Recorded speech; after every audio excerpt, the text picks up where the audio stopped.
It is being described as a major breakthrough, that interim deal reached this weekend with Iran over its nuclear program, and it could be the beginning of a process that would make the world safer.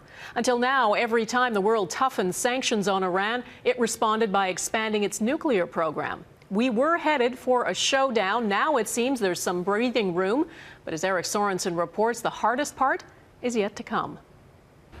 Whether an historic deal or an historic mistake, the Iran agreement begins with something rare: unanimity among the world's most powerful countries. It's an important step forward, said the Chinese today.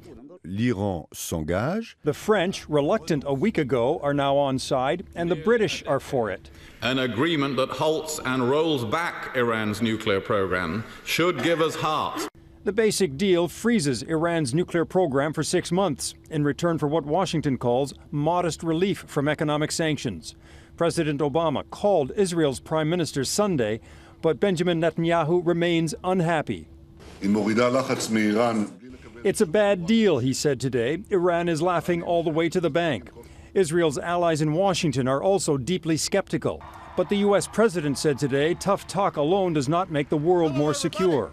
We cannot rule out peaceful solutions to the world's problems. We cannot commit ourselves to an endless cycle of conflict. The Canadian government has been a staunch backer of Israel's position, but what about the deal struck by its own allies?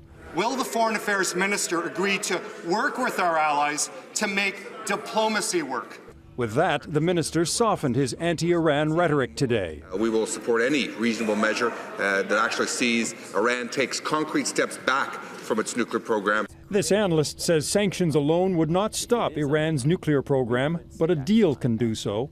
This agreement creates the space for a fuller, comprehensive agreement to be negotiated that clarifies that Iran will not be able to get a bomb.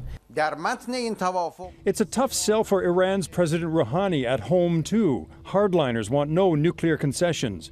But Iran's currency has strengthened. Average Iranians are expressing support publicly, and that could help Rouhani strike a final agreement next year. Eric Sorensen, Global News, Washington.